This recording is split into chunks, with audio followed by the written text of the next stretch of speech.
Well, welcome. I appreciate you taking the time to watch this piece of video, and I hope that it's helpful to you. At the beginning of the last response video that I did, I said that I typically don't do these kind of videos, but I've heard from several people that I really appreciate that that video was really helpful and that I should do more. And it's funny because about that same time that I released the response video to other YouTube atheists, there was a pretty interesting interview on an episode of the Atheist Experience. Not really an interview, but two guest hosts with Matt Dillahunty, those being CosmicSkeptic, he's the guy you see on the screen in the white t-shirt, and Rationality Rules. And so what we have here is kind of like the trinity of YouTube atheists. These are some of the most influential guys that are out there. CosmicSkeptic has over 200,000 YouTube subscribers. Rationality Rules has thousands. Matt Dillahunty has over 110,000 subscribers. So these guys are making an impact, and a lot of people will say that when they left religion, it was partly because of something to do with something that one of these guys has said. So that makes these people important people to respond to. You know, whenever someone like William Lane Craig has a live on-stage debate with an atheist professor, philosophy professor or something, that guy has a minimal impact. Probably the most press he's going to get is that debate with William Lane Craig. Even if he is a professor at a pretty well-known school, he's got his students and maybe a small community of other people outside of those students that he's able to impact and their thinking. He might write a book, and that book may win awards, but almost no one will end up reading that book unless he's just a really famous atheist popularizer, and most of those guys are not.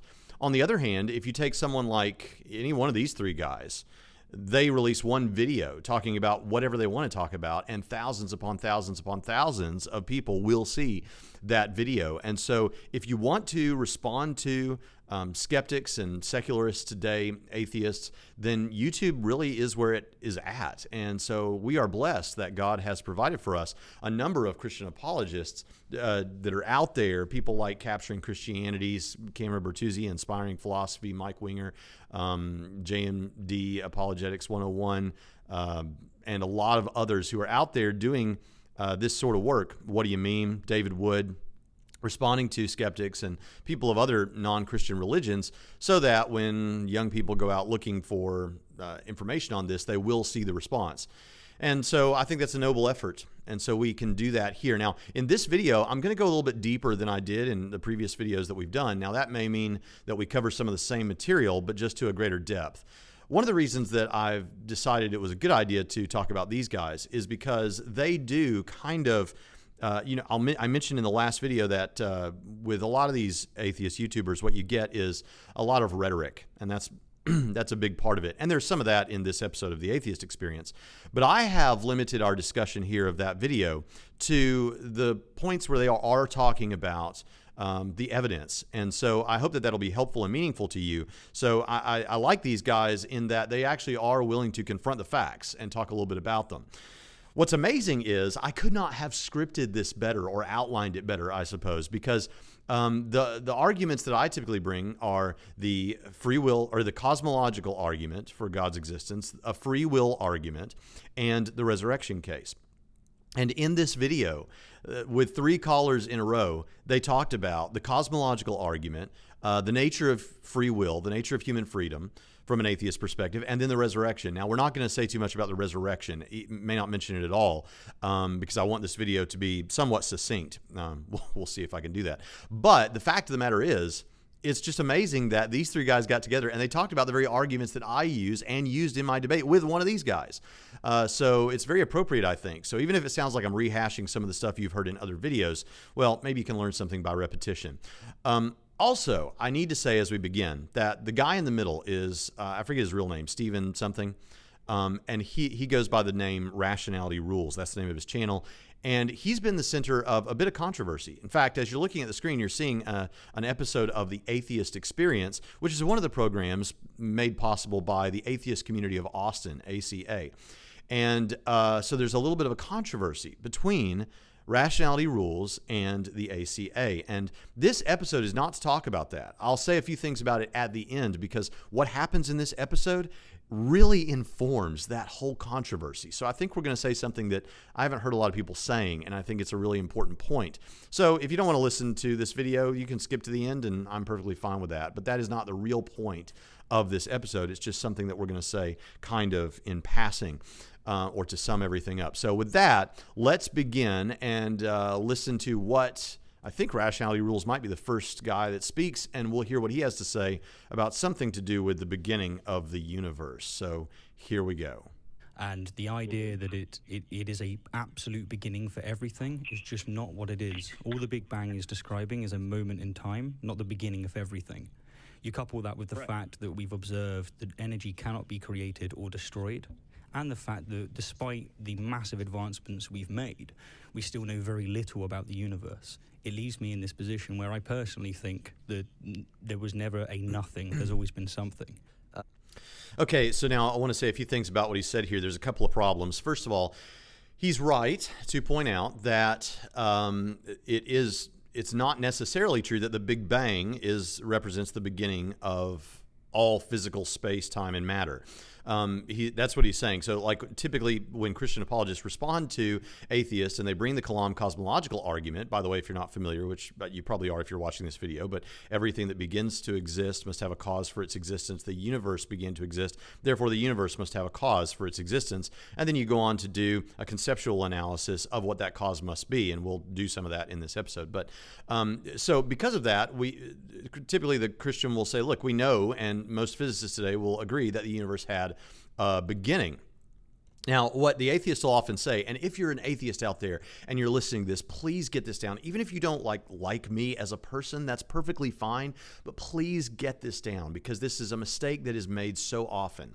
So much focus by atheist interlocutors is placed on this fact that, well, we don't know for sure that the Big Bang represents the beginning. The Big Bang, as Rationality Rules just said, is a point of expansion.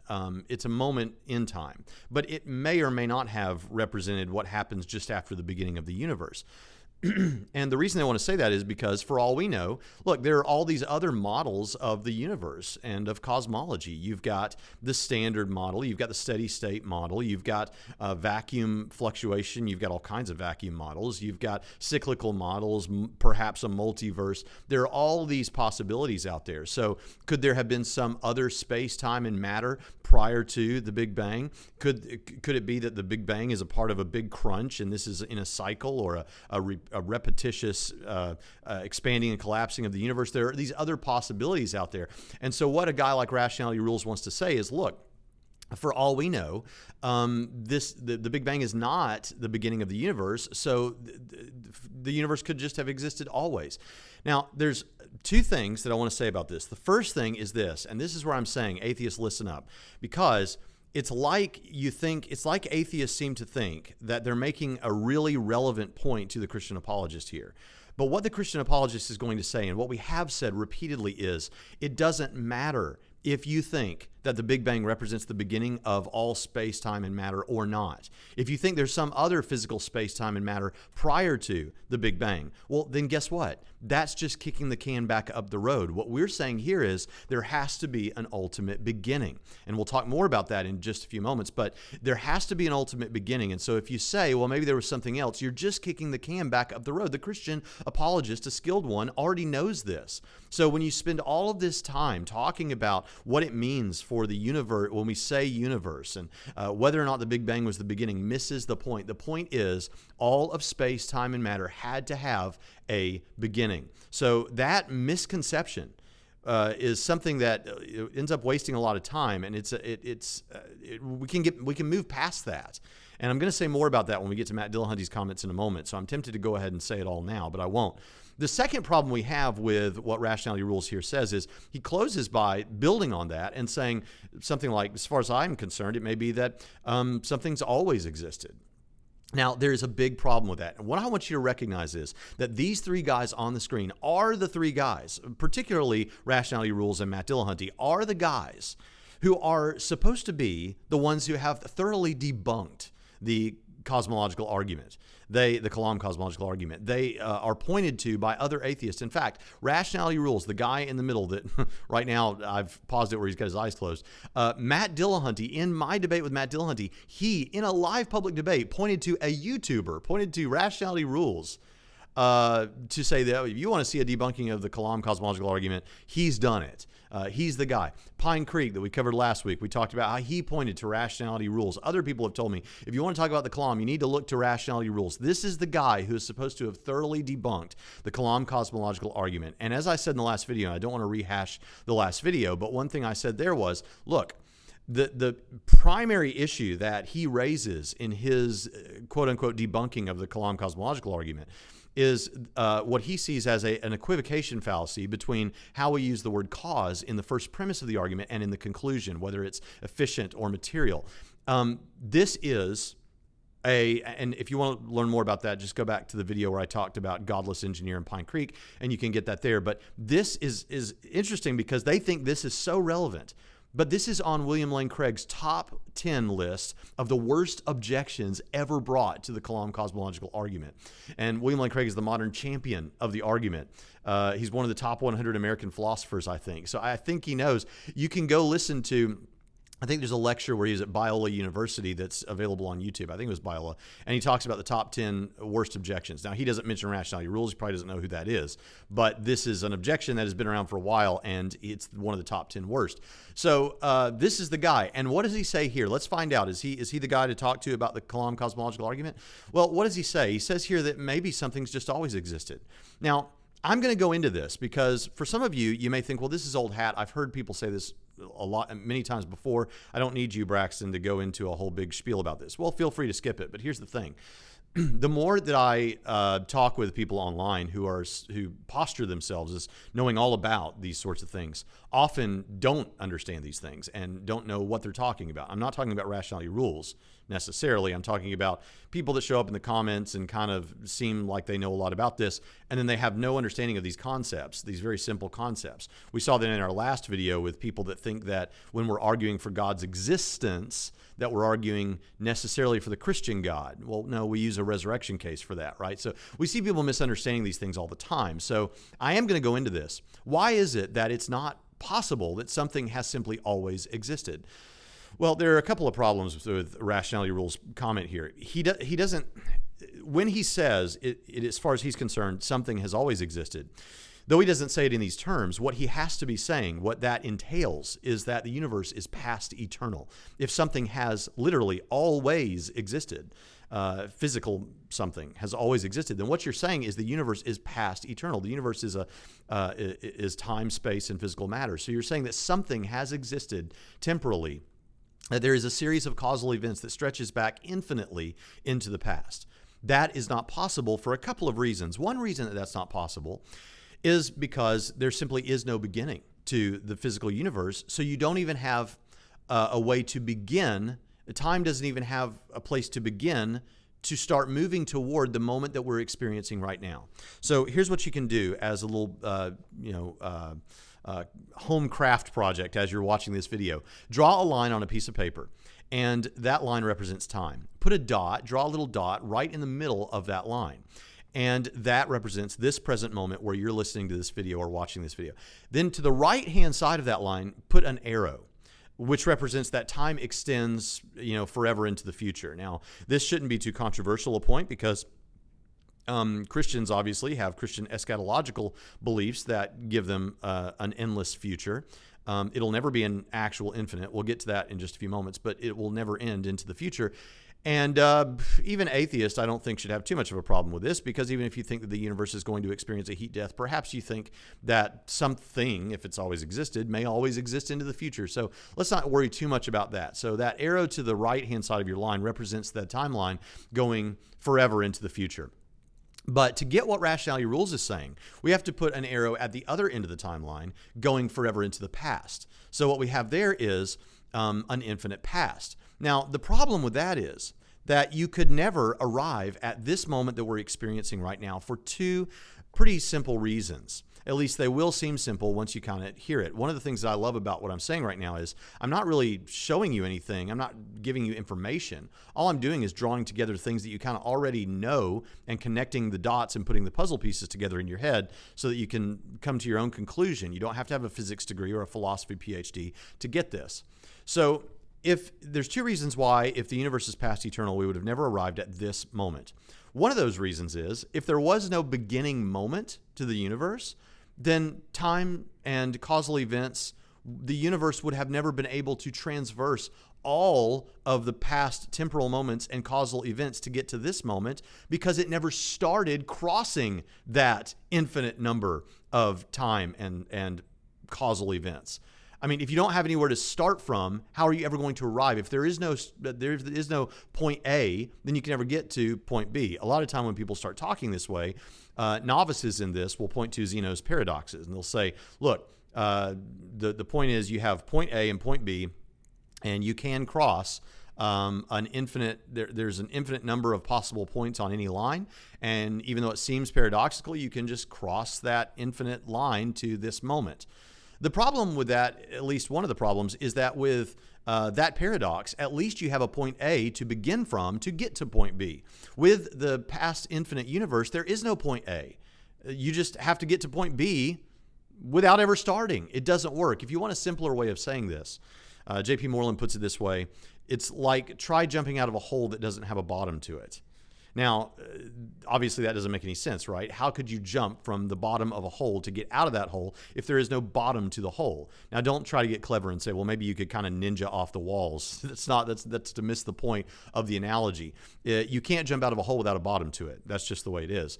And likewise, you can't ever get to this present moment if the universe is literally past eternal and there is no beginning point. That's just one of the problems, but already I think that's a damning and devastating point to make. The second problem is, if it's actually infinite, if the universe, if the past series of temporal moments and causal events is literally past infinite, then what that means is you could never get to today, because even if you did have a starting point, which wouldn't even make sense, you could never get to this moment because you have to actually cross an actual infinite number of things. So let's talk a bit about infinites. What do we mean when we say infinites? When we say something is actually infinite?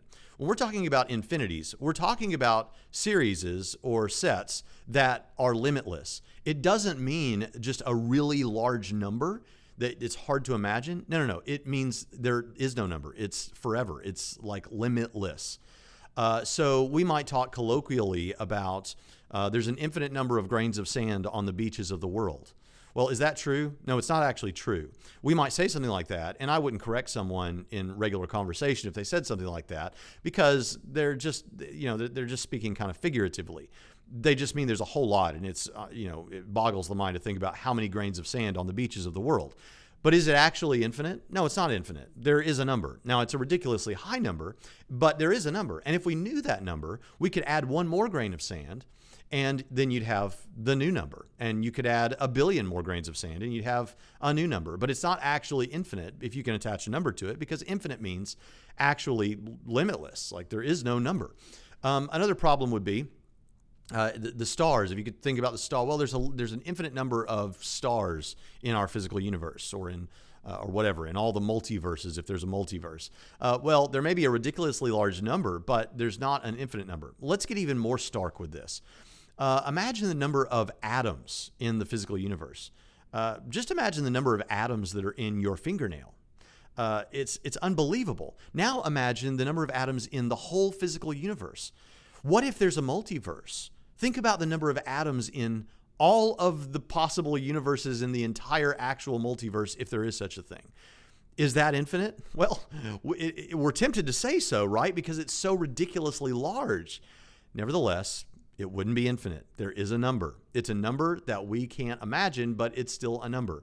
But when we say infinite, we're talking about there is no number. It's literally limitless. So think about what I've just said about the number of atoms in the physical universe. Now, that's not even infinite. So if you have a past series of temporal moments or causal events stretching back through history and there is no beginning, think about the question of whether you could ever arrive at this moment that we're experiencing right now. Because even if it were is equal to the number of atoms in the universe, that would take forever, right? It'd take, not literally forever, but it would take a ridiculously long amount of time. But it's worse than that, because with infinite, there is no number, which means you could never arrive at today, because no matter how much time and causal events were to pass, you would still have the same amount to go, infinite. You would have made no progress. Let me give you an illustration to think about how this works. My favorite one, and some have probably heard me use it before, is the infinite library. So let's imagine you have a library with an actual infinite number of books in it. And so every other book is red and every other book is black. So let's imagine that you wanted to try and play with the infinity of books in the library. So let's say you removed all of the red books so that now all you have left are the black books. You took all the red books out. And remember, every other book was red, every other book is black. Well, if you took all the red books out, how many books are left? They're all black, and how many are there? We've removed half of that infinite number of books. What's left is, counterintuitively, still an infinite number of books. The number has not changed. Well, what if we added 5 billion green books to our red and black books? Now how many would we have? Because we've just added 5 billion on top of infinity. Well, you've still got infinite. You have the same number. These sort of mathematical absurdities are what result when you try to think about actual infinite numbers of things. So infinites are conceptual. There isn't really an actual infinite number of anything in the physical universe, because you run into these incoherencies. It just doesn't work. So you might say, well, then don't mathematicians and people like that talk about infinite sets?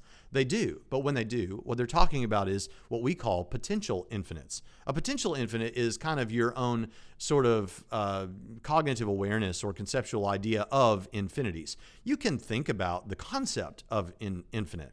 And so, say with something like Zeno's paradox, and we have a line, we can imagine, we can conceptualize the seemingly theoretical possibility of dividing that line an infinite number of times. But you can never actually do it, because no matter how many times you divided it, you could still count how many times you had divided it, right?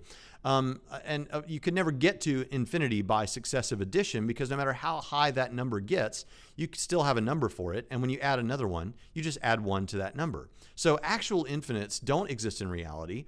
And because of these absurdities, if you're wanting to say that the universe is literally past infinite, past eternal, and so you would have to the universe, but somehow we got to today across a literally infinite number of temporal moments and causal events, then what you are saying is impossible, because no matter how much time and causal events elapsed as the universe crossed that infinite set, you would still have infinite to go. Now, if you wanted to get sciencey, you could actually add another reason why this doesn't work, is because if the universe is past infinite, then all the possible events and all of like the heat death of the physical universe would have already taken place an infinite time ago. So there's all kinds of reasons why this just doesn't work. And one of the things I love that one of the guys is going to say in a little while, the caller, there's a caller that's going to make this point. And he doesn't make it, I don't think, very eloquently, but he makes the point still. And I love it, because they're talking about these things, and he says something like, if you guys don't see this, if you don't see why it's impossible to have a past infinite universe, I mean, these are smart guys. These are philosophically minded individuals, all three. And they understand, I think they have heard these things. And so his point is, if you don't see it, if you don't understand what we're saying and you're not willing to grant it, then I think he says, then you're being impractical. And indeed, they are. But it's worse than that. I don't know what to say to you. If you won't grant that the universe cannot be past infinite, then the conversation can't go anywhere, because you're just, frankly, it's cognitive dissonance. It's stubbornness. It's, I don't know what to say to you, because you're not being realistic, because you can see, just from what's in your head, just thinking about this, you can see this. Now, what people will often say is, well, wait a minute. Physicists don't necessarily agree about that. You're right. Some physicists don't. But here's the problem with that. Physicists are not always philosophers. Some physicists are very philosophically minded, but this is not a physics question. This is a philosophical question. Now, there's some overlap, that's true, and some physicists see this, and so they don't believe in a past infinite universe. However, this is not a question you should ask a physicist, because it's outside his purview in some cases. This is a philosophical question. So it's kind of like when people want to run to Neil deGrasse Tyson to ask him about the meaning of life. Why are you asking Neil deGrasse Tyson about the meaning of life? I mean, he can give you his opinion. Of course, he's free to do that. And he's a thinking individual, so he may have something good to say. He doesn't. But the fact of the matter is, his opinion about that shouldn't carry any more weight for you than any guy on the street, because he's not a philosopher. He's not even an ethicist. He's a cosmologist. Likewise, when Richard Dawkins speaks to philosophical issues, we shouldn't care too much what he says about philosophy, because, for one thing, he's not a philosopher. He's a biologist. Now, he can feel free to share his opinion and write books about it, but he's not a very good philosopher. In fact, he's a terrible philosopher. And I'm not trying to just be pejorative about Richard Dawkins, but even his own colleagues who are atheist philosophers like Michael Roos, will talk about how it's frankly embarrassing. I think Michael Roos said he was embarrassed to be called an atheist after the God delusion came out. So these kind of people whose training is not in the issue that we're discussing, why do you keep pointing to them? I'll tell you one reason why the cognitive dissonance is allowed to continue. One reason why it is that atheists are able to get away with this in just a few moments. We'll talk about it again. But at this point, we're going to move on. But I want you to notice that there are two problems with what Rationality Rules has said here. One is that he talks about, as if this is some kind of a relevant point, that the Big Bang is not necessarily the beginning of the universe. That misses the point. Christian apologists are aware of that. What we're talking about is all contiguous physical reality, whether you're talking about what Sagan called the cosmos, which is just a Greek word that means world, or whether you want to talk about our terminology, all contiguous physical reality. We're talking about all space, time, and physical matter. So you missed the point there. And then number two, when he talks about, I think something's just always existed, that is not possible for the reasons that we've just discussed, because you're positing a past infinite physical universe. So let's move on. If you're implicit in your question is the idea that something can't come from nothing, that is a claim that can't be justified in the sense that we've never actually had any experience of nothing. There is no nothing in the universe. So people often say things like, something can't come from nothing, like you're not worried that a horse has just appeared in your living room, like while you're out at the shop. But, well, your living room isn't nothing. That's not what something coming from nothing really means. And the Big Bang is the only instance, if it truly is the beginning, which, as we've said, we don't know that it was, but if it was, then it is the only instance in which we've truly actually seen something actually coming from what would be genuinely nothing. Everything outside of that, everything after that, let's say, will have been not from nothing, but from pre-existing matter. So if you're going to appeal to the experience that you have of the universe to say that something can't come from nothing, then you're not really understanding what nothing is. Okay, now we're moving on to another point. So whenever the Christian apologist talks about, well, you atheists are positing that because the universe can't be past infinite, that at some point there was a nothingness. Now, this is something that Christian apologists would say, and many atheists would agree. And so here, CosmicSkeptic, that's the guy who's speaking now, is granting that. He's like, let's just go with it. So there's this nothingness, right? And you Christians are saying that you atheists believe that everything came from nothing without a cause. And so what CosmicSkeptic is trying to say here is you speak as though that's absurd, but you don't know, because what you're saying is all your experience, all of our human experience is that when something comes to exist, there's a cause for it, that things don't come to exist from nothing. But here's the problem. Now, I like this, and I'll tell you why. But what CosmicSkeptic is saying is that the thing that gives you that impression that something cannot come from nothing is that you don't see something coming from nothing in the physical universe. But here's the problem. You don't have nothingness in the physical universe. In the physical universe, even the air that I'm moving my hands around in right now is actually something. There's all kinds of stuff. There's oxygen. That in the physical universe, everything is filled with stuff going on. So you don't have an example of nothing. So you can't run tests on nothing because there is no example of nothingness in the physical universe. So how do you know that something can't come from nothing? You don't have any nothing to figure that out. That's kind of the point that he's making. So here's the first thing I like about it. I like about this that CosmicSkeptic is understanding what we mean by nothing. See, Lawrence Krauss and Stephen Hawking, before he died, in his book, The Grand Design, will say things like that nothing, the universe can come to exist from nothing, but then when you look at what they mean by nothing, they mean space, time, and a roiling sea of positive and negative energy. That's not nothing on any of the three counts. But CosmicSkeptic here gets it. When we're talking about nothing, we're not talking about what Lawrence Krauss is talking about. We're talking about what we could call not anything. So it's literally nothing. I mean, there's not anything. No space, no time, no physical matter. Now, from there, so I like that he's taking these terms the right way.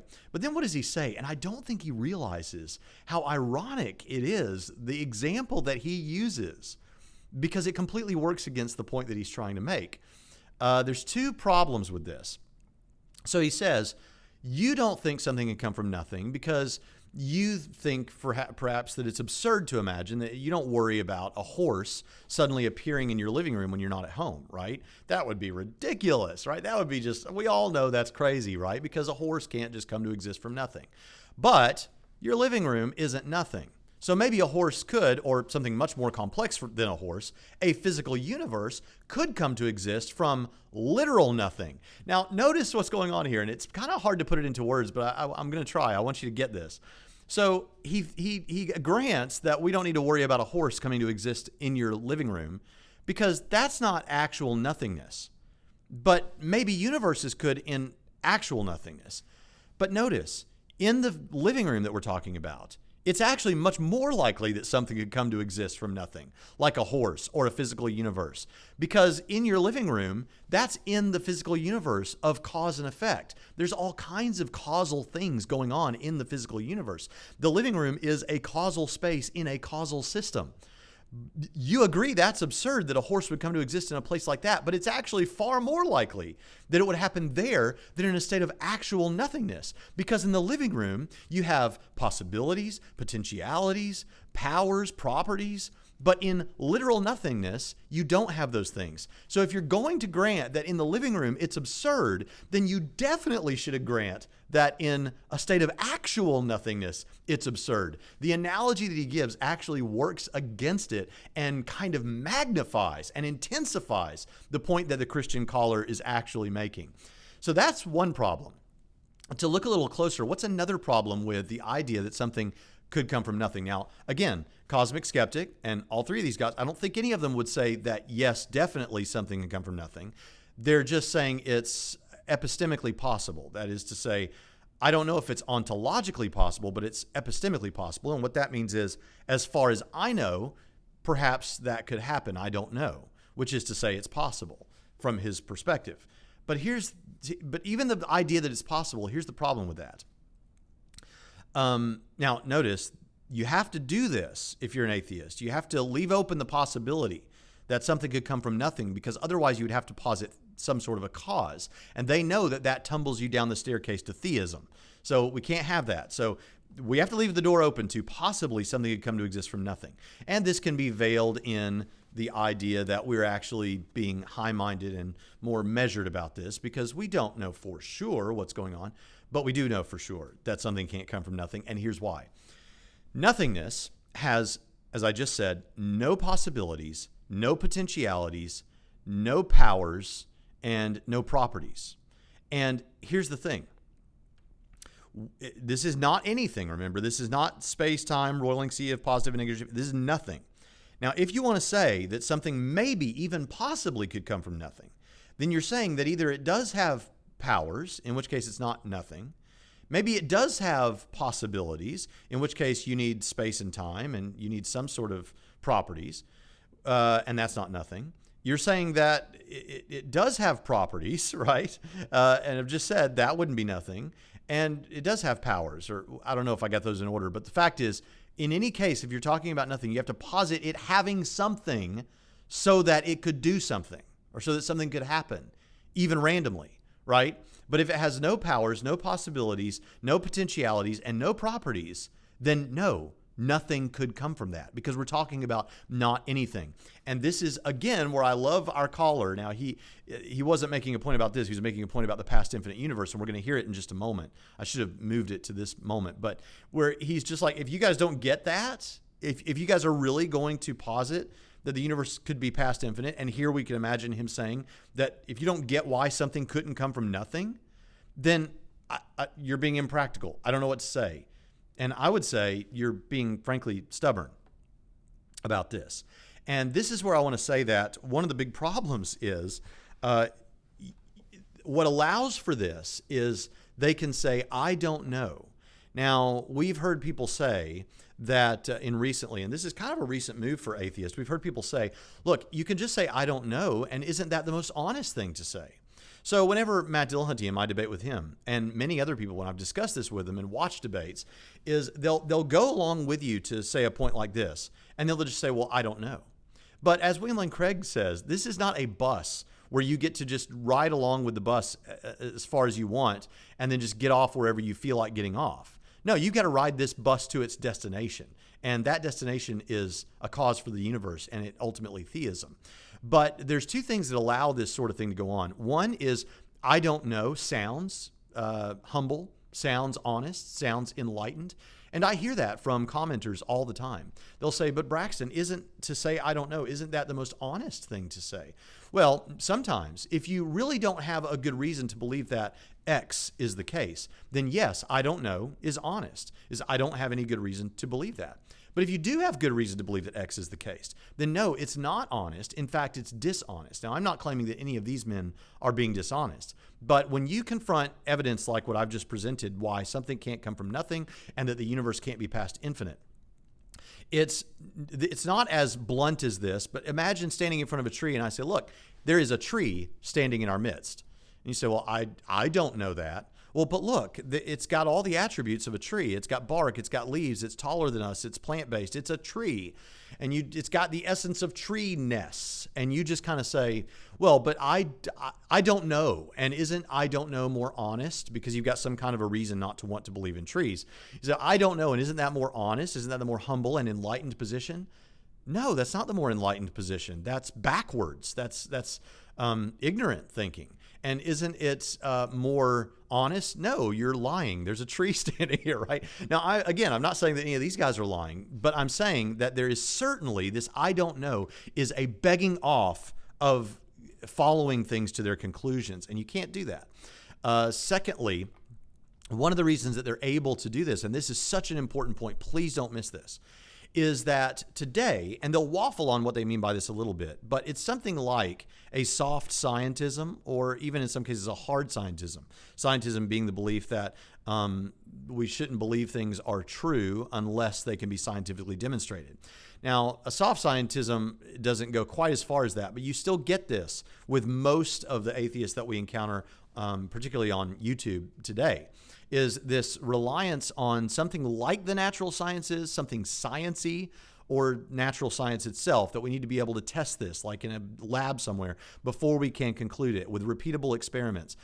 And philosophy may be helpful for some things, but it's too easy to confuse things with philosophy. And so we need it in a beaker. We need the guy in the lab coat, the clergy of our day, to tell us this, or else we can't accept it. Sorry, I'm getting a little snarky, but this is really an annoying point. And the reason it's an annoying point is because when you do this reliance on science is something you've built into your epistemology so that you can get off the bus before it gets you to the conclusion of theism or a cause for the physical universe, so that you can be presented with what are seemingly undeniable truths about the impossibility of something coming from nothing and the past infinite universe. And you can beg off of that because it's philosophy and not science. And this is a serious point, because what we're getting is just hand waving because of this building into the epistemology of science.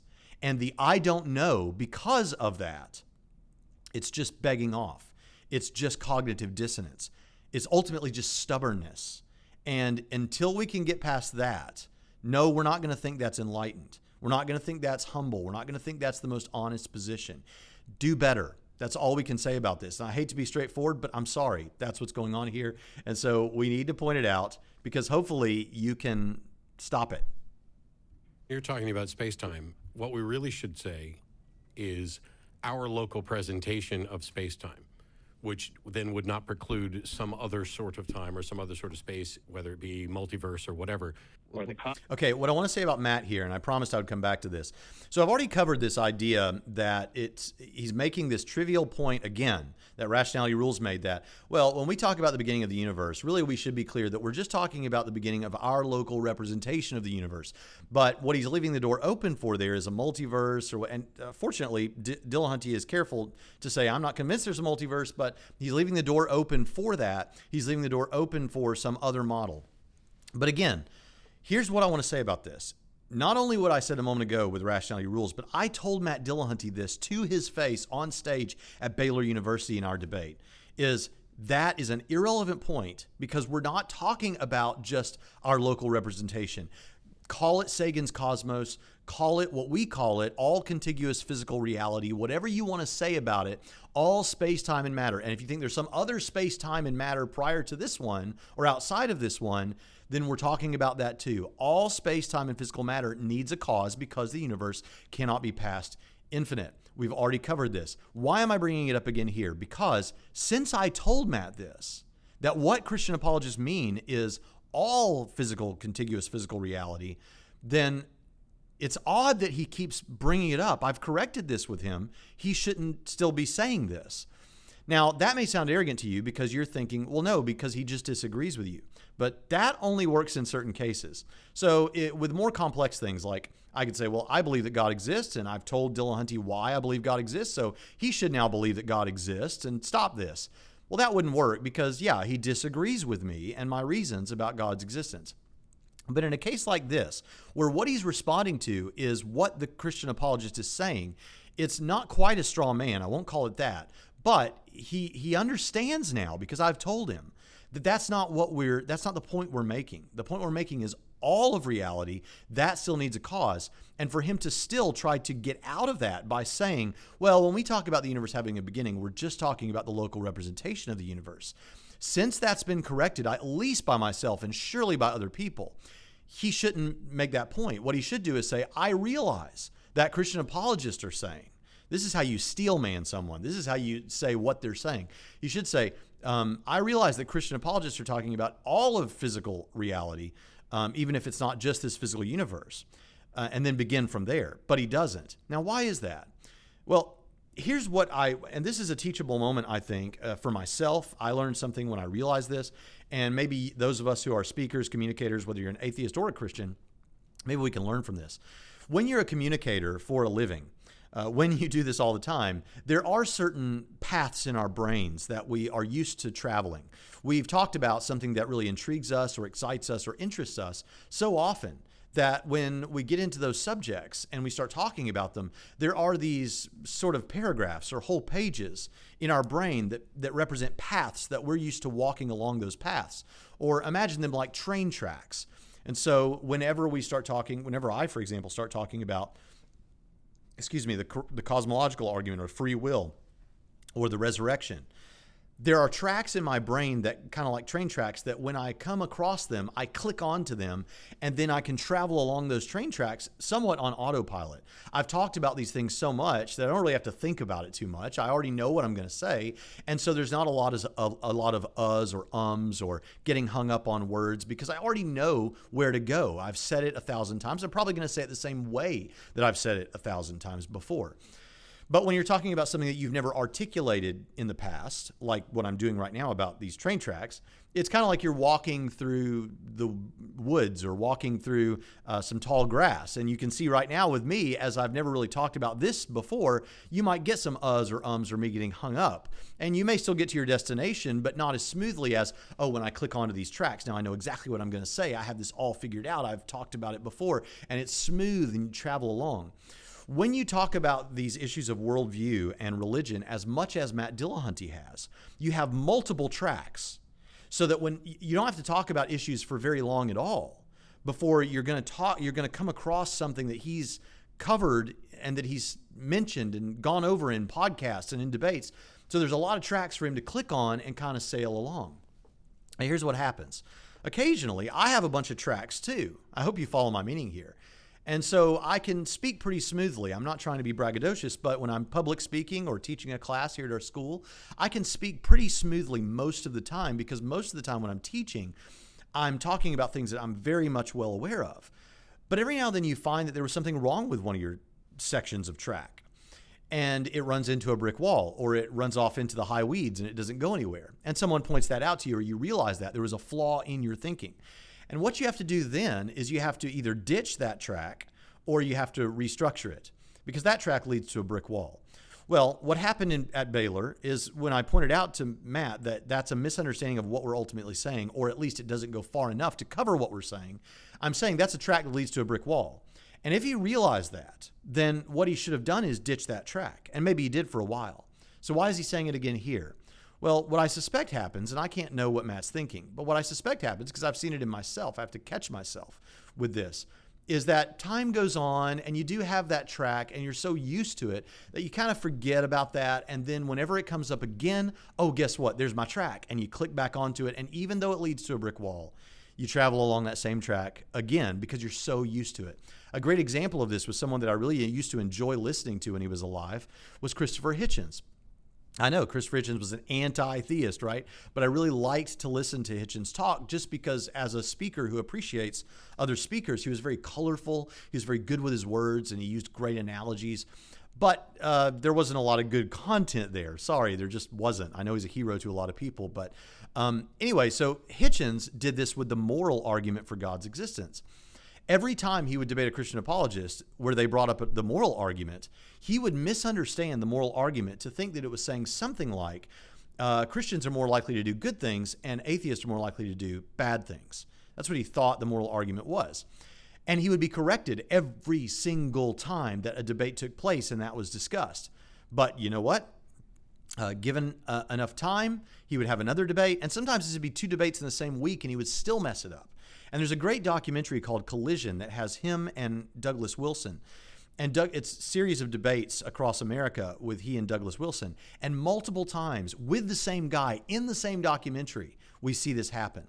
What has happened there with Hitchens? The same thing that happened with Dillahunty and can happen to all of us and has happened with me. I'm saying all of this into a mirror. I'm not trying to be a jerk. I could say this about myself, is Hitchens had that piece of track. When someone brings up the moral argument, oh, I know what to say about that. I've been saying this for years. And so even though he's been corrected and even though he knows he's mischaracterizing it, he clicks back onto that track and sails along again because, I don't know, I'll give him the benefit of the doubt of not saying he was being dishonest or intentionally misunderstanding it because it's powerful, persuasive to the audience. We'll say that it was because he really just forgot or was used to his track. But that can happen. And as a result of that, we hear Matt saying something like this. So the universe being just this local representation of the universe, whether it is or not, it misses the point of what we're saying. Okay, so let's see what's next. That I am speaking of. How did that begin? If it did begin at a point of time, that point of time would be zero. It would be the point at which time began. So it makes sense to talk about it happening at a point in time in the sense that as soon as it occurred, time begins, and that beginning of time is the time at which it occurred. But before that happened, well, before that isn't even really a concept that makes any sense. It's pretty... All right, so there's a couple of things I want to say about this. I don't necessarily disagree with what Cosmic Skeptic is saying here, but we need to be more cautious with our language than this. So when he says that it doesn't make any sense to say before time began, he's right. It doesn't make any sense to say before time began because you're saying a time before temporality. So he's saying you would think of that as like times T0 or something when the universe came to exist. However, there's a couple of problems with this, and he may bring this up. I may be jumping ahead a little bit, but one of them brings up the idea that because of that, well, first of all, I want to say that you can have something logically prior. So whenever we talk about, so theologians, for example, if you read a good systematic theology textbook, you'll read about God's knowledge, and we'll talk about God's natural knowledge, his free knowledge, his middle knowledge, perhaps. And when we talk, we put them in an order of God's knowledge. And a lot of times theologians will have serious misunderstandings when they first go to seminary because they think we're talking about God learning something because it looks like it's in a sequence. But we're talking there about logical ordering, not temporal ordering. So you could still have something logically prior to the the creation of the physical universe without it being temporally prior. Now, why is this important? It's important because in a few moments he's going to say something like, or one of them is going to say that God can't think and decide to create at a particular point, because if God exists timelessly in a state where there is no time, then it doesn't work because God would have to be thinking through. In other words, I haven't created yet, and I've decided that now I'll create. two problems. I keep saying two problems with everything, but it's the theme for this one. Two problems with everything that these guys say. The two problems. One is it's not like God is going, wait for it now, because there you're presuming that there's time in the timeless state, or that that's somehow necessary for this. God's creation of the physical universe is simultaneous with that first moment of time. So T0, for example, as he says it, if that is the first moment of time, that is simultaneous with God's creation. So when God acts, time begins. And I think that's elegant, poetic, and actually makes sense about the nature of reality. As for God's decision-making, many people will say this, and I did say this in the last video when I was addressing Pine Creek, because he raised this concern. How is it that God can make decisions in a timeless state? Because you need temporal moments in order to have thought, in order to have, at least like we think, where you're thinking through things. So the problem is, even if you don't believe in God, or if you do believe in God, but you don't believe that God is omniscient in the classical sense, exhaustive omniscience. Here's the thing, just conceptually imagine it. Imagine that is true, even if you don't buy it, that you have this being that is omniscient, knows everything. When we make decisions, what we are doing is we are learning. Now, it doesn't feel like learning. It feels like just decision making. That's just what we call it. But it is a learning process, because what we're doing is we're thinking through things that we already know to arrive at a conclusion. So what time should I go to lunch today? Well, I start thinking about, what do I know? I know that the store that I would like to go to opens at 12 o'clock. I know that now it's 11:30, so I shouldn't go now. What do I have after lunch? And should I go to lunch early? Oh, I do have a meeting there, so I'll have to go somewhere else. And so I think I'll go to this particular restaurant at 11:45. So you're putting together thoughts that you already have. They're things you already know, but to arrive at something you didn't know, to arrive at a new conclusion.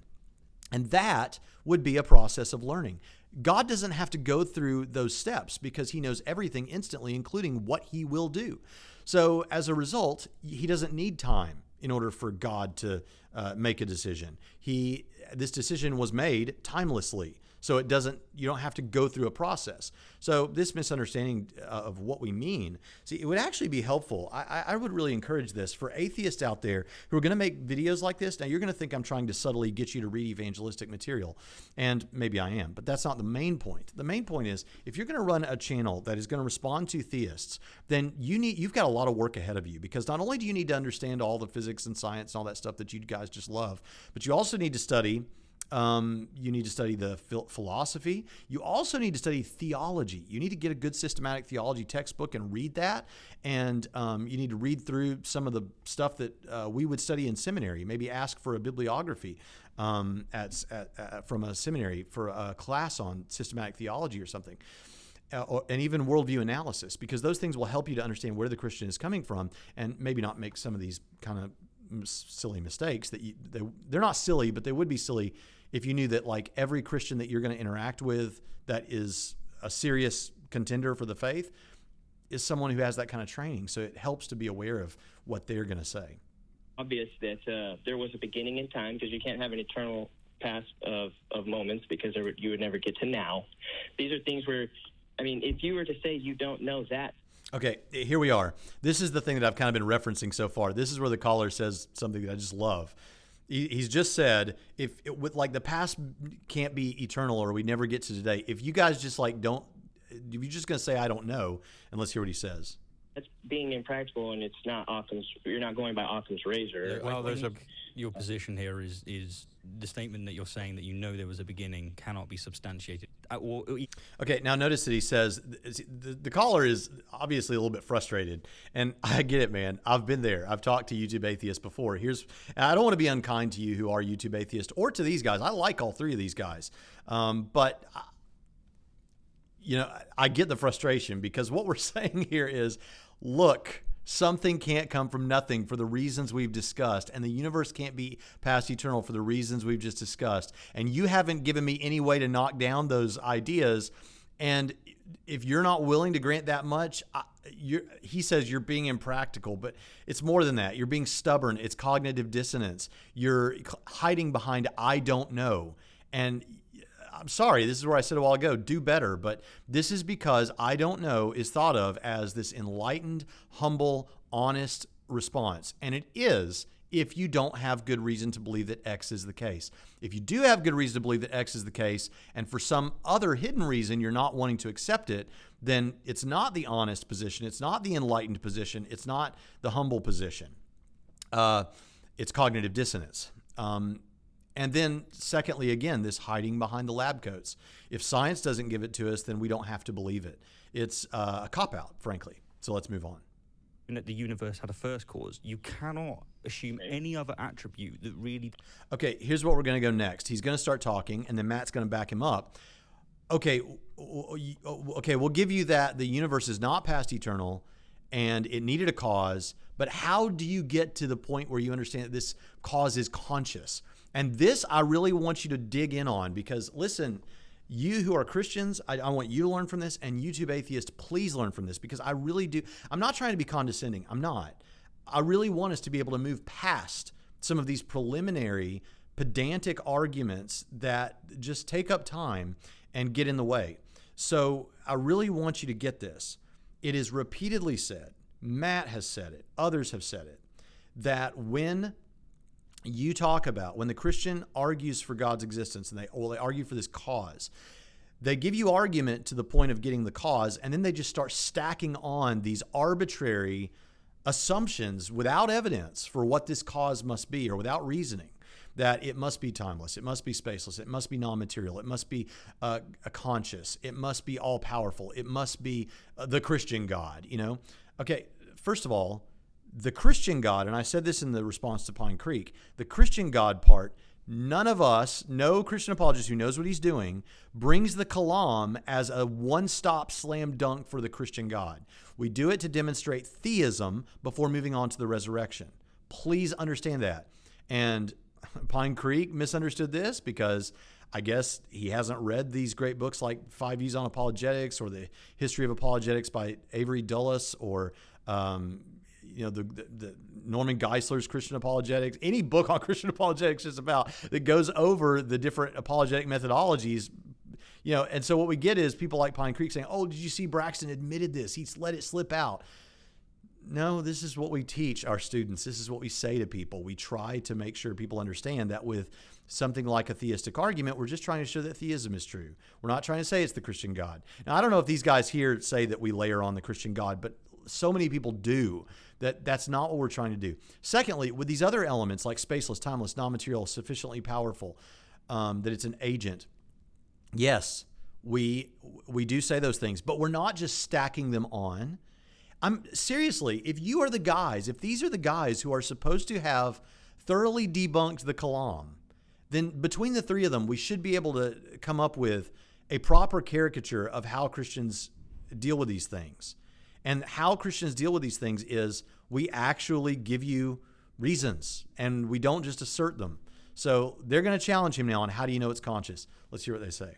Let's go traditionally towards a God. Why do you think it's conscious? Well, from that conclusion... no, seriously, why do you think the cause is conscious? Stephen's specifically asking why it's conscious. For example, even if we were to all accept, for the sake of argument, that the universe had a cause, there's very little, if anything, we can know about the cause other than it must be necessary and sufficient. Okay, so with this, what I want to say is I'm going to walk you through, please, Internet, listen to what I'm saying. I'm going to walk you through why we say that this cause has these particular properties and is an agent. So follow me. First of all, if it's the cause of space, time, and matter, then it has to be spaceless, timeless, and non-material. Now, that's not the whole thing. That's just part of it. Why is it that it has to be spaceless, timeless, and non-material if it's going to bring all of space, time, and matter into existence? The reason is because things can't cause themselves to come into existence. Here's the example that I use. In my family, we love the Toy Story films. So let's say I were to ask you, what's your favorite Toy Story character? And some of you would say Woody, some would say Buzz, some of you would say those little aliens that worship the claw. And if that's you, then all I can say for you is that may indicate a serious psychological problem, and I'll be praying for you. But what if I were to ask you this question? Who created or what caused the Toy Story digital universe to come into existence? And then I answered my own question and said, I think that Buzz Lightyear is responsible for creating the digital universe that is the Toy Story films. You would know instantly that's ridiculous. Why? Because he's part of the thing that was made. He's part of what we're trying to explain.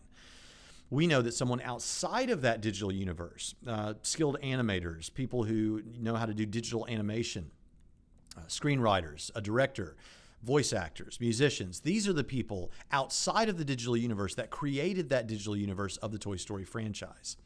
In the same way, just like Buzz, Woody, the aliens are all characters in the film, they're part of what we're trying to explain. What we're trying to explain with the physical universe is space, time, and physical matter. So those things can't be the explanatory hypothesis for the coming into being of themselves.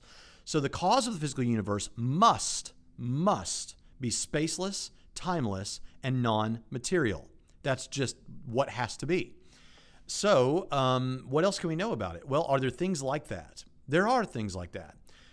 If you want to get a little bit Platonic, perhaps numbers, mathematical truths, or the laws of logic exist in that way. So, for example, the number 4 could exist spacelessly, timelessly, non-materially. Perhaps that something cannot be A and at the same time, in the same sense, not A, could exist spacelessly, timelessly, non-material as a truth, if you want to be Platonic about it.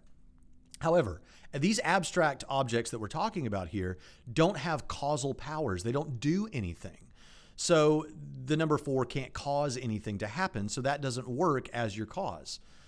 What would work is agent causation. A mind could exist spacelessly, timelessly, non-materially, and would have causal powers. But that's not the only reason we can posit agent causation or a mind.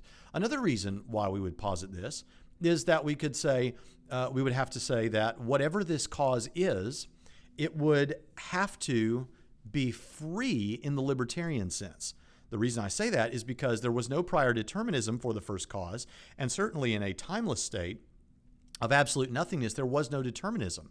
So this cause would have to have libertarian freedom. And what sorts of things have libertarian freedom? Only agents have libertarian freedom. So there's another reason why it would have to be an agent. Another reason is because, and I know some of you have heard me go over this before, but it's good to get it by repetition.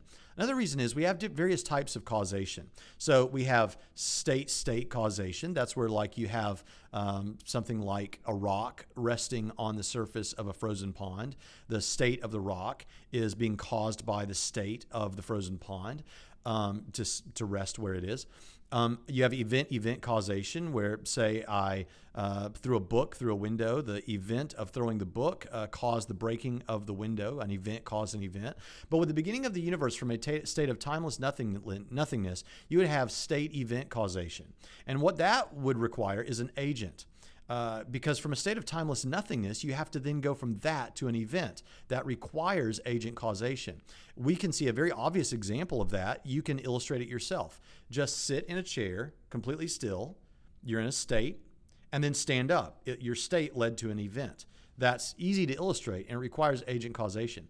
So there's 3 reasons. Agent causation is the answer for state-event causation.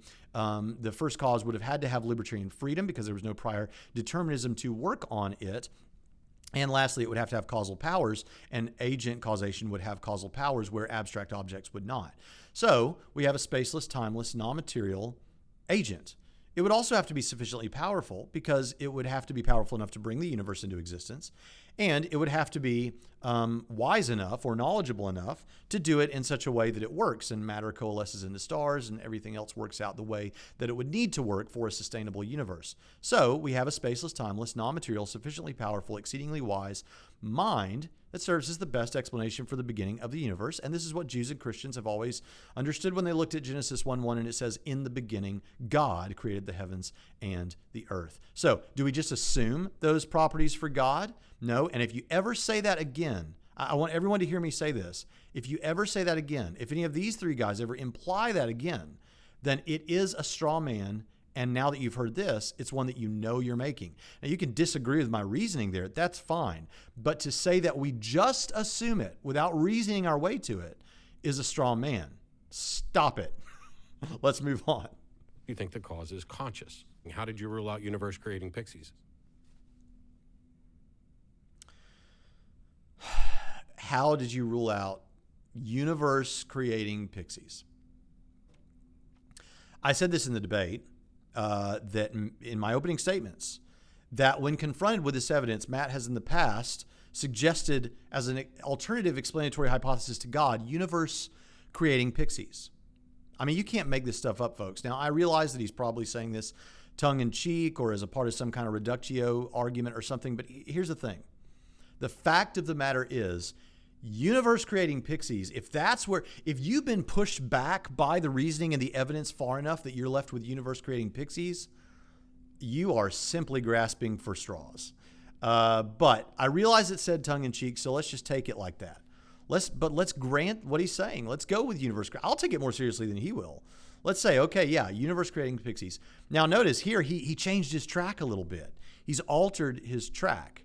Well, no, he said universe creating pixies. He used to say a group of universe creating pixies. Okay, so let's go with that. I said in the debate, okay, Occam's razor, which is the principle that says you shouldn't multiply explanatory hypotheses or variables beyond what's necessary to explain something. So that would shave away all but one of these universe-creating pixies. So we'd be left with one universe-creating pixie. And what that universe-creating pixie would have to do, because of our conceptual analysis, is it would have to be a spaceless, timeless, non-material, sufficiently powerful, exceedingly wise, singular universe-creating pixie as the best explanation for the beginning of the universe. I am happy to grant it. It may surprise you. I'm happy to go with it. Because what Matt has just said is theism, I guess, is true, but then he's just called God a pixie. You've just described God and called God a pixie. I want to be the first to welcome Matt and perhaps his two friends here to the brethren. Let's welcome him into the family. And you want to keep calling God a pixie? That's fine. People will look at you strange in church, but welcome to theism, you pixie theists. But notice that this is what we have to go to. How did you rule out universe-creating pixies? I didn't. It's just that when you describe your universe-creating pixies, you get to one and you describe God. So doesn't work. Let's move on. So there's Give us an example of a consciousness outside of space and time. Well, he obviously created our consciousness. Well, no. Give us an example of a consciousness. Before you can appeal to a consciousness outside of space and time, you would need to have some kind of example of this, right? This is the problem. Okay.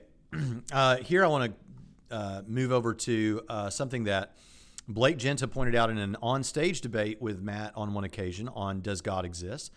And Mike Winger said something similar in his debate with Matt Dillahunty. And I want to point it out here. What Dillahunty has just said is you need an example of the thing you're pointing to as an explanatory hypothesis. Actually, I want to get it just right. So let's move back and let's make sure we get it right. Still, to a consciousness outside of space and time, you would need to have some kind of example of this, right? This is the problem. Okay, you'd have to have some kind of an example of this. In other words, you would have to have already demonstrated a consciousness outside of space and time if you're going to use that as a hypothesis.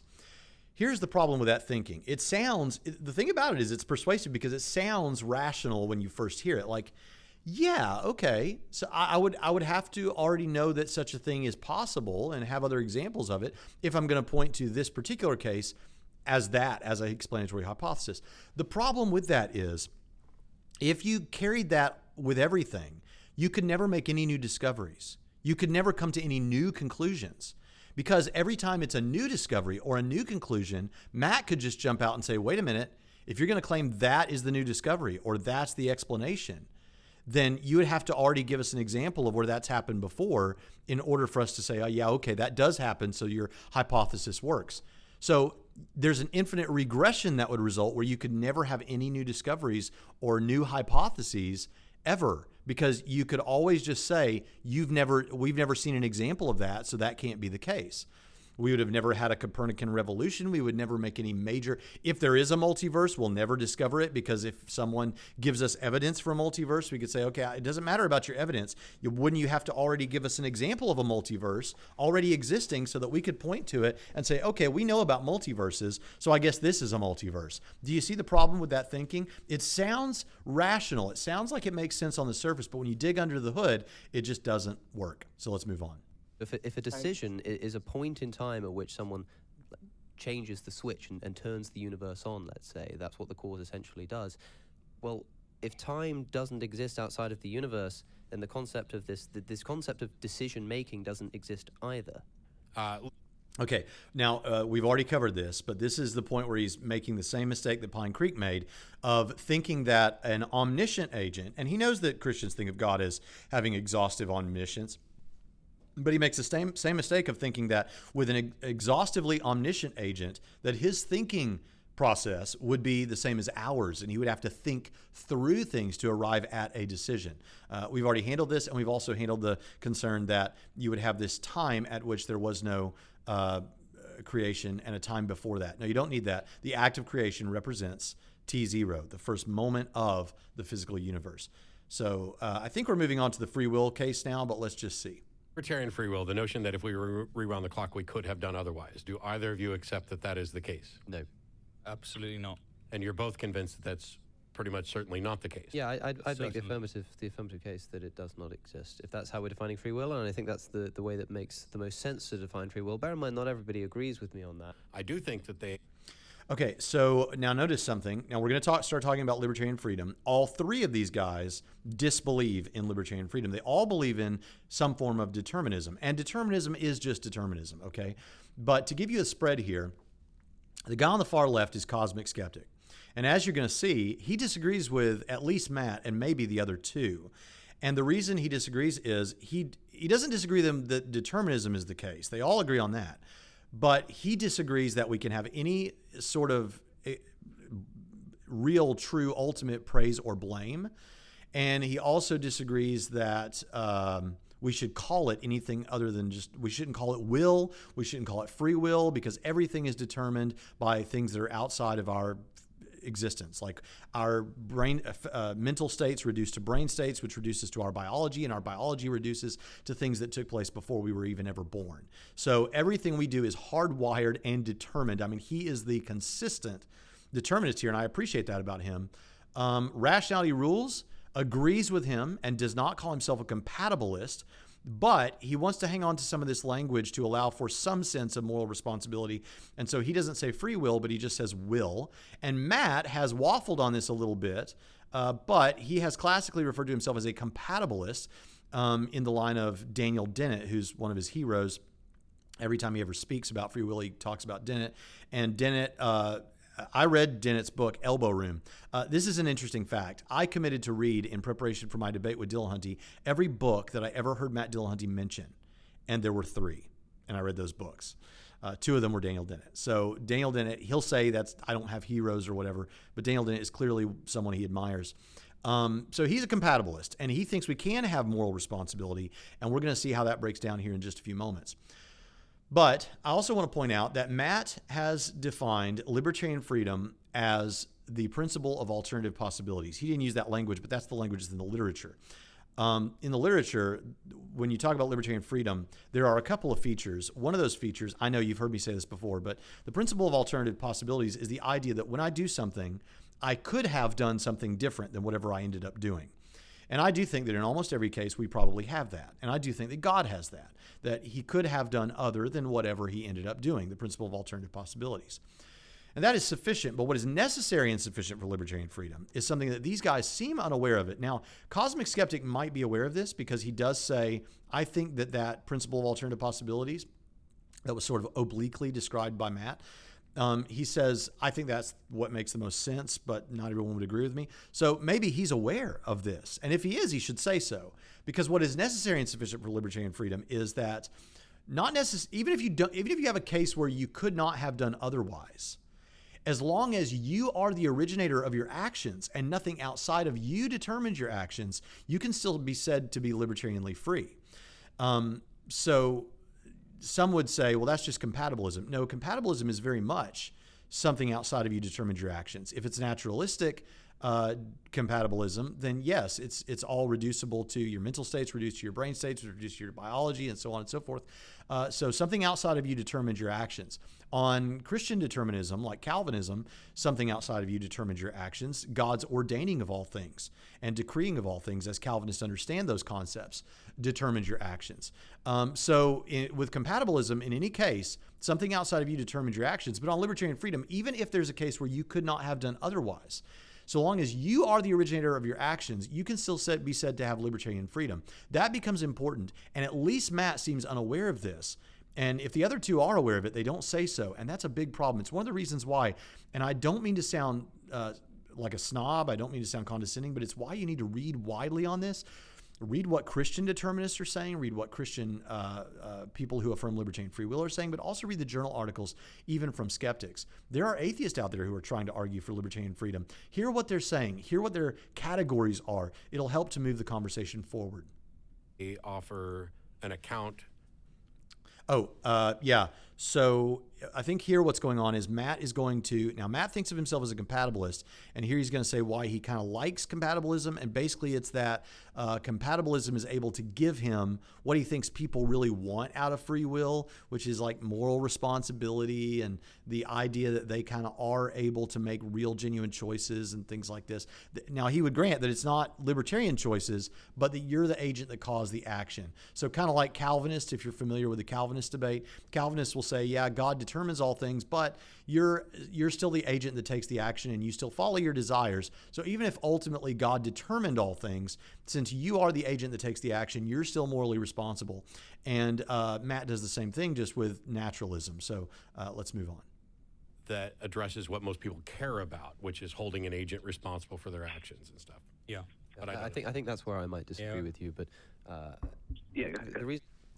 Now, notice, before we dig back into libertarian freedom and see what their concerns are, notice that CosmicSkeptic disagrees with Matt. He doesn't think that there's any use in talking about compatibilism or using the language of free will. He's much more consistent, not just with his thinking about it, but also with the terms that he uses. So we're going to get back to that in a minute. But now let's hear where this caller, and I can't remember, but I think the caller may be a atheist naturalist, but he wants to hold on to libertarian freedom.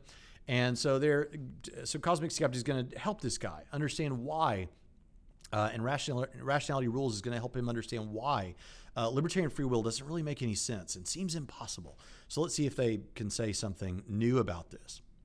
Is because let's consider for a moment what it would entail for this to actually exist. If you were actually able to have acted differently, what it would mean is that if we were to move back in time and have it such that every single atom in the universe is exactly as it was at that point, including all of the atoms that make up your own neurology.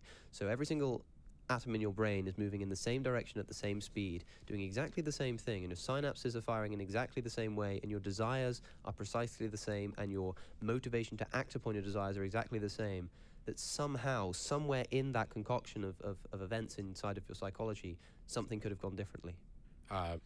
Okay, so now notice a couple of things with what he's saying here. He's trying to point out that it seems incredibly implausible, if not impossible, that if we ran the clock back, so we're thinking about your physiology, we're thinking about what's going on in your body, the firing of neurons, the brain chemistry, all those things.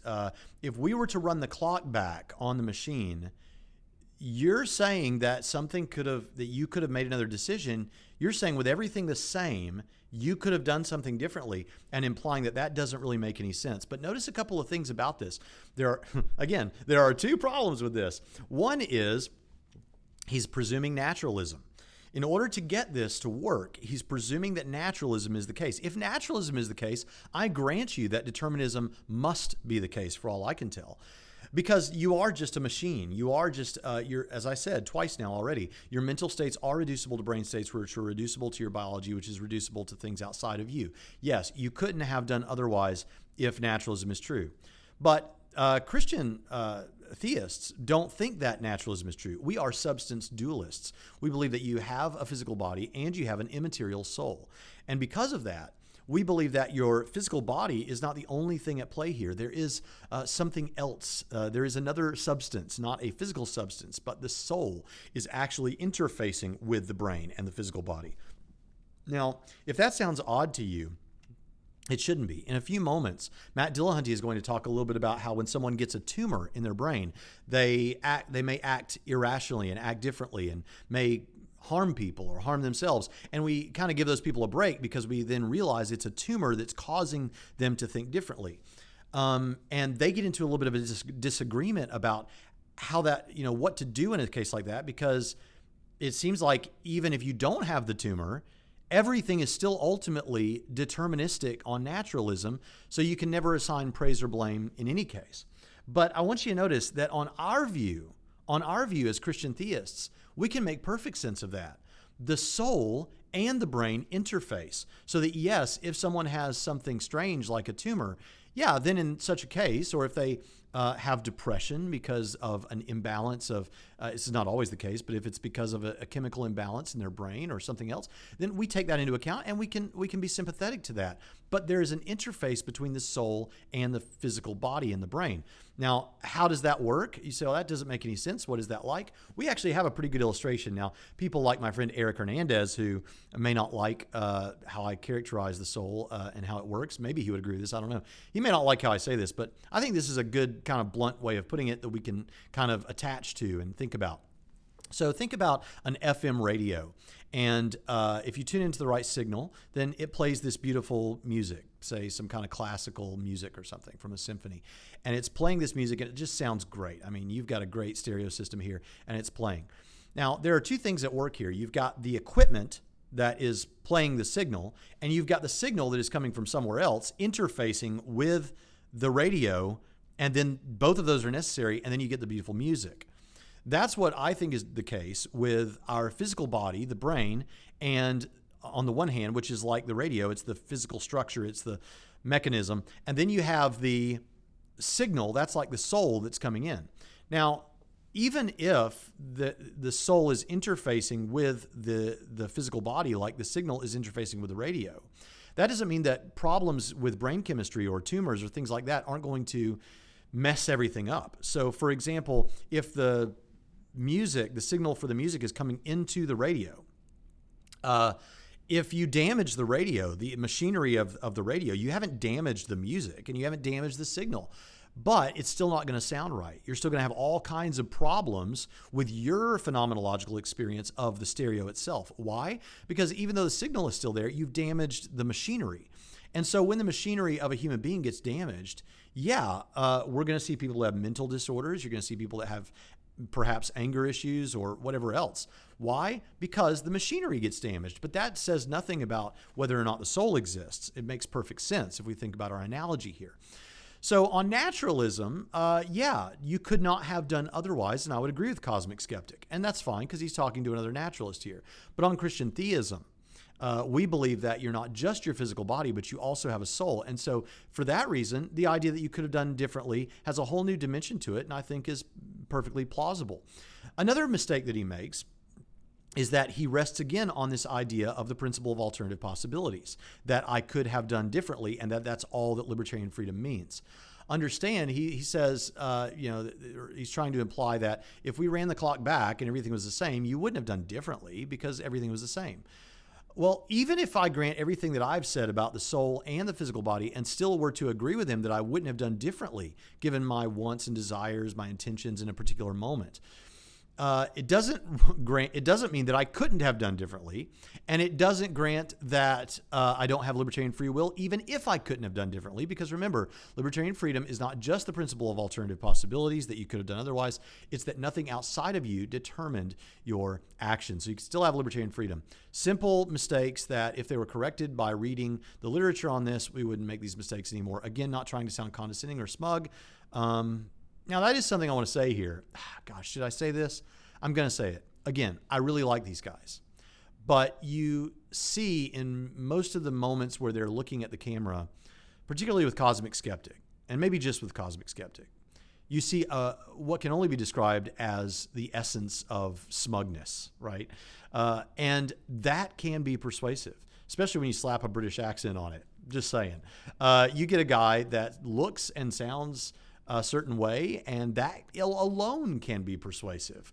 We shouldn't be persuaded by such things. Sometimes someone who's being smug is making all kinds of kind of rookie mistakes or mistakes that they wouldn't make if they understood the literature better. And so we need to be aware of that and be moved by the facts, not these sort of things. None of us here are convinced that you could have done otherwise. Not having free will is not the same as saying that determinism in the Newtonian sense is correct, because if your will is determined by this clock system, if you will, yes, you don't have free will and fate exists. But even if fate didn't exist, which it probably doesn't, and there is some kind of quantum situation where things are happening randomly, that still doesn't give you free will, because then your actions are either predicated on a clockwork mechanism or randomness. The position itself, if we call it will or we call it whatever. Okay. So now what he's saying here is he's describing two horns of what he thinks is a dilemma. On the one horn of the dilemma, so you've only got two options according to him. On the one hand, you've got determinism, quadeterminism, as these three guys accept it, where you don't have free will, right? Because whatever you end up doing, you were determined to do. On the other hand, you have randomness. And so if things weren't determined, you would just have utter randomness because nothing's causing anything. And even you couldn't predict what you're going to do or what thing you're going to choose. So you have just utter determinism where you don't have free will, or randomness where you don't have free will. So there's no state of affairs in which you do have libertarian freedom. Now, this rests on a problem that is an issue with circular reasoning. And you know what circular reasoning is. Circular reasoning is if I were to say something like, well, I know that God exists because the Bible says so. Well, how do you know that the Bible's true? Because God says so. Well, where does he say so? In the Bible. But how do you know the Bible's true? Because God says so. Where does he say so? In the Bible. See, we're arguing in a circle. We get circular reasoning here, too. And what we want to say about this is that it's not that a brand of what we could call determinism isn't happening, but it's not determinism like you guys are thinking. It's self-determinism. It's not that I'm determined by anything outside of myself, like you would have on your brand of determinism. And it's not random. But what's happening is, because we are substance dualists, we believe in the soul. We believe that we have this gift of libertarian freedom because the first cause, which would have to be libertarianly free, was able to grant that to us, making us in his image. We believe that we are self-determined. So if you were to ask me, why did you choose one thing over the other? I could talk a little bit about it, but ultimately I would just say, I chose it. And if you say, yes, but what determined or what caused you to choose this over that? Notice what that is. That is the presumption of determinism in order to conclude determinism. It's just a primitive fact that in some cases that I chose this just because I chose that. And if you ask what determined for you to choose it, then you're presuming circularly the very thing that you're trying to demonstrate, which is determinism. And it can never get beyond that point. People have been trying for ages, but every time you try to push it beyond that, you're having to presume the determinism. So you say, well, then what's going on there? From whence does a libertarianly free choice come? The agent. It's agent causation. It was simply self-determined. In such a case, it's not indeterminate, if by that we mean random, and it's not determinism, quadeterminism, like these guys hold, where something outside of myself determine my actions. Now, one thing that's helpful is we do often, like I refer to myself as a soft libertarian. People can mean different things by that, but what I mean by it is I grant that I have influences. Some kind of a hard libertarian might believe that somehow he could just will not to be sick or will to never die. I don't believe that. But what I do believe is that I have influences. So if I walk into a room and there's a piece of chocolate cake over here and I want the chocolate cake because of instant gratification, and there's a treadmill over here and I have influences in that direction because I want to work out and lose weight and look like the young Jason Statham that I know I can be. I have influences in both directions, but I can self-determine. As a soft libertarian, I would say I can self-determine. I can go along with the weight of influence, but I can self-determine against those things too. So I have libertarian freedom. I have soft libertarian freedom in that sense. So it is the case that if someone asks, why did you eat the chocolate cake? I can say, well, I can talk about the influences. I really wanted the chocolate cake. Or why did you get on the treadmill? I really wanted to lose weight. But it doesn't necessarily mean that I was determined by those influences. Those are reasons, but they're the reasons that I chose to embrace or give into. So that's a little bit about how soft libertarian freedom works.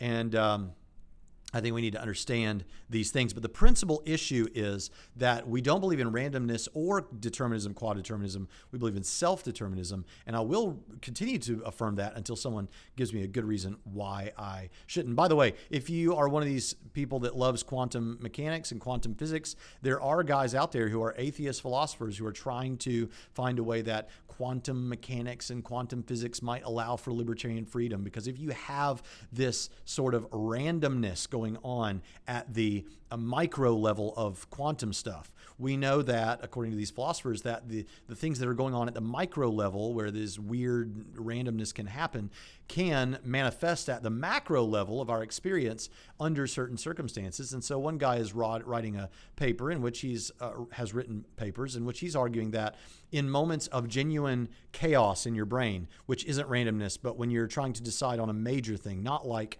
oh, should I go to the restroom now or in a few minutes? But should I marry this person or not? When you have genuine moments of chaos, it upsets the system in your brain enough that these micro level quantum issues can manifest at the macro level. And then there is that randomness, that quantum randomness that then allows you to self-determine in the manner that I've described a moment ago. Now, I don't know if I buy that. I go more with the nature of the soul and soft libertarianism, but I'm just saying that stuff's in the literature. So it really, again, I hate to always point to it, but it really does pay to read and read widely on these things. And I think these guys do read widely on this.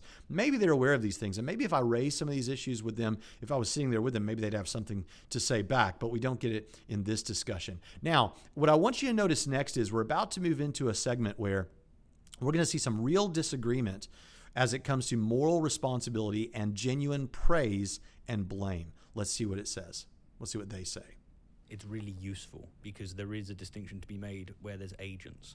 Yeah. So it's like when me and you had our conversation. We're not rocks. Yeah, we're not rocks, and that matters. I would even disagree with that. This is where I'd take an even more hardline stance. But you're a rock, so why should we listen to you?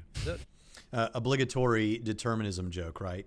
But now listen, CosmicSkeptic is taking issue with this, and I submit to you, CosmicSkeptic is the one who is consistent with this.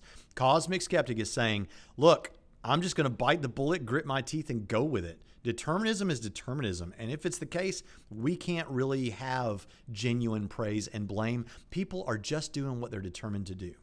The fact of the matter is, every part of my psychological state that exists right now, the chain of causation that caused that to occur, does trace back to inanimate matter, and that's the point. So the only thing the compatibilist can actually do is make an arbitrary distinction between whether a chain of causation exists entirely inside of the brain or whether it sort of comes from outside of the brain. And the likelihood is that most all of them actually originate, if you go far back enough, outside of the brain.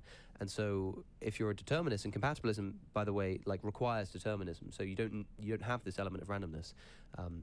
If you're a compatibilist, you believe that determinism is true, which means that you believe that every single atom in the universe is on these train tracks of causation. If that's the case, then your psychological state is completely determined by things over which you had no control.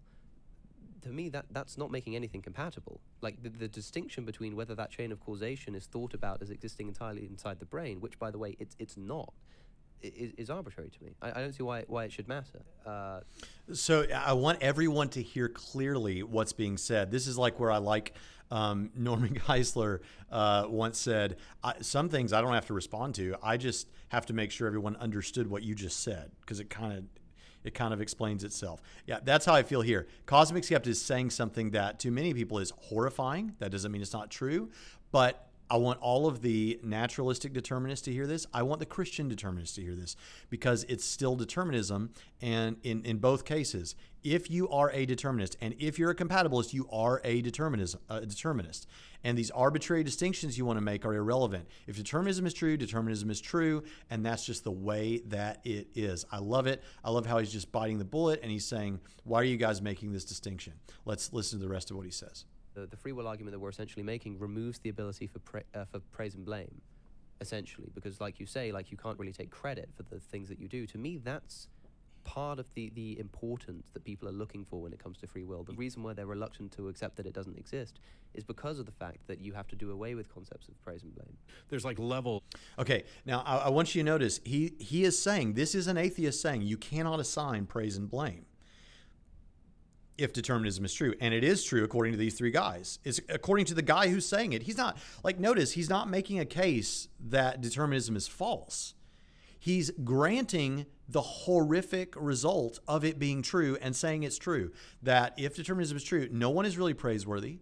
No one is really blameworthy. Are you understanding this? Moral responsibility goes out the window. This was the point I made in the second premise of my free will argument in the debate with Matt, and he would not grant it, just as he's having issues here with CosmicSkeptic. He just can't wrap his mind around it. He's like, no, I can't. No, we still can hold the agent responsible. But what ultimately they would agree on, and what they need to say is, no, you can hold someone incarceratable. That is, if you run into a racial hater or someone who does some horrible crime, you can put them in prison. You can give them some kind of penalty, but you can't blame them. They had to do it.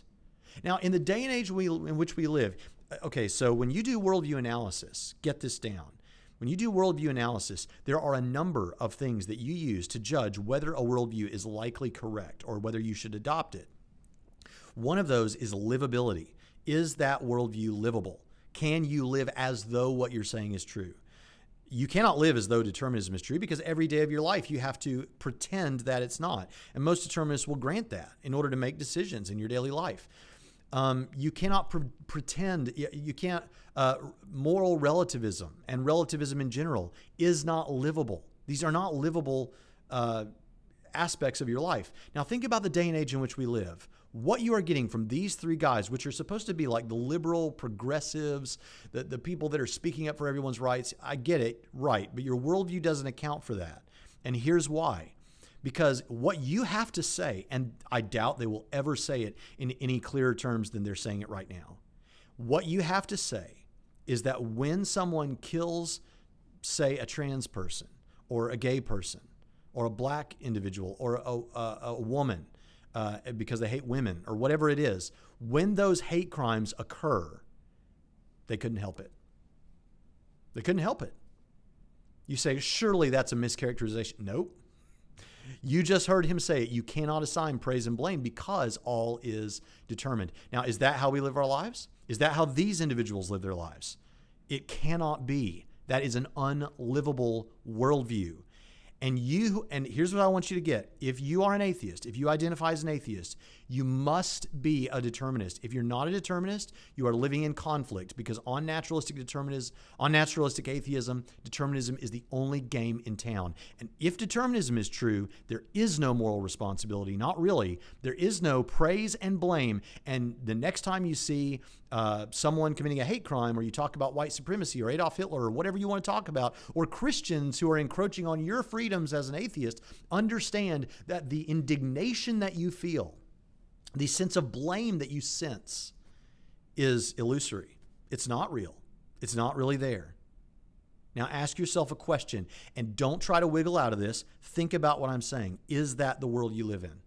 Is that the truth about the nature of reality? I submit to you that it's not, and it cannot be. Let's go on and listen to them argue a little bit more and see Matt try to salvage some kind of sense of moral responsibility out of this.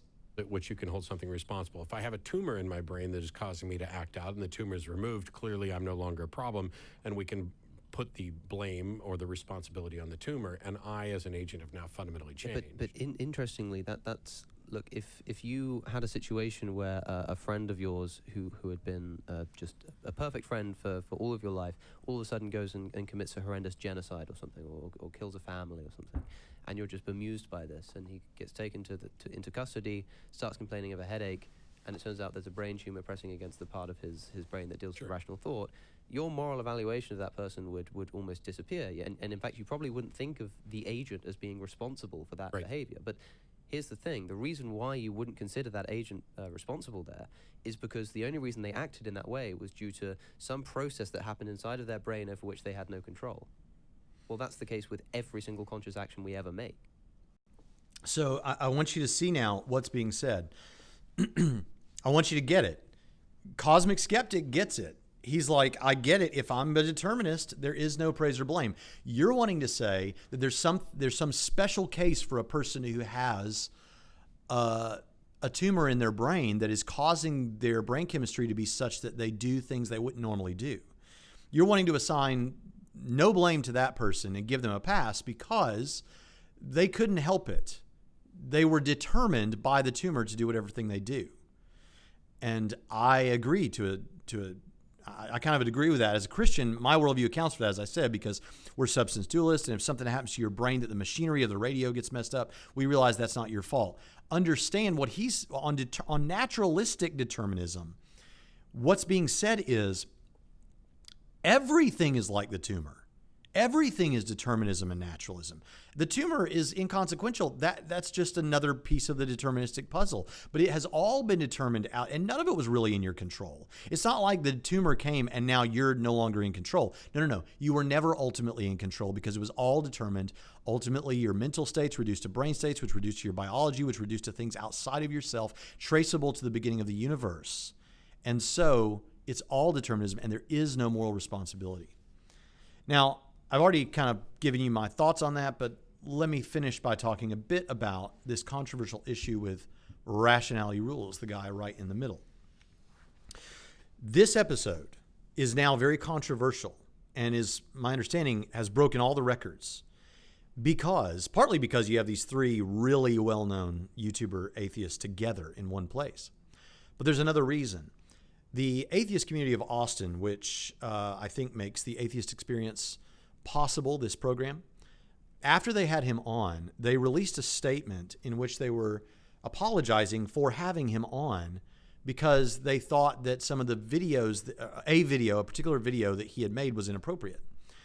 And that video had to do with trans individuals who had transitioned from male to female and were now competing in female sports. Now, I'm not going to reproduce all of that, and What Do You Meme has a great episode about this issue, and most of what I would just be saying, I wouldn't say as well as he did, and I would just be echoing everything that he says. But ultimately, these people who, this is one thing he said that I thought was great, is these atheists who are all about, science and truth, and even if it hurts your, deeply held beliefs, it doesn't matter, it's all about science. But here, they're worried about offending a segment of their viewing audience because they had on a guy who made a video who doesn't even disagree, I don't think, with, trans people. Like he doesn't want to persecute them. He doesn't speak negatively about them, but he made a video in which he said, I'm concerned about women's sports because this seems like a problem for women's sports, right? I mean, because these are people who are born biologically male now competing and in many cases winning. And it's kind of throwing things off a little bit, very sensible, very measured, not at all transphobic. And yet this has been an issue. They've apologized for this. Now, here's the thing about this. This has caused no small amount of controversy in the atheist community.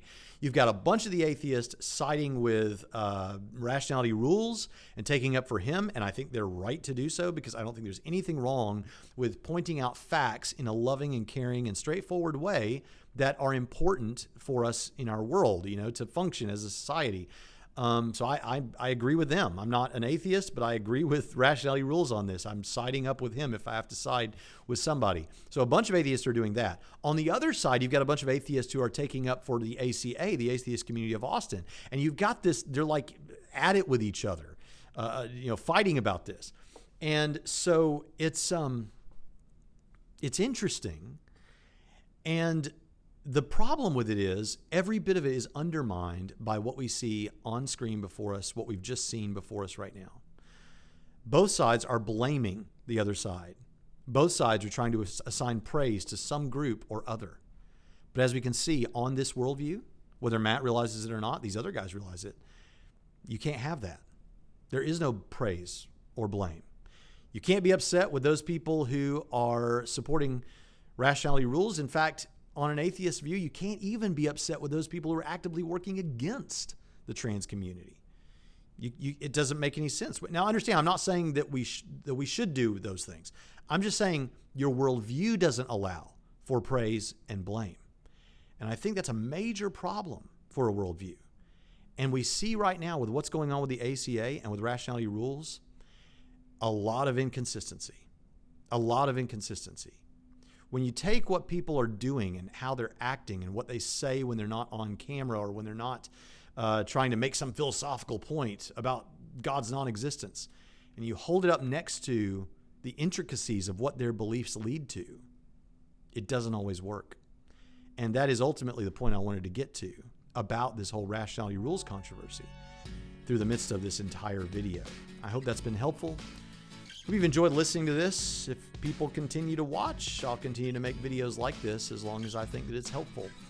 Please subscribe and like our channel. And if you would like to support what we're doing here, you can visit us at by clicking up in the top right-hand corner of the screen here somewhere, or you can go to patreon.com/Trinity Radio, and I'll see you next time on Trinity Radio.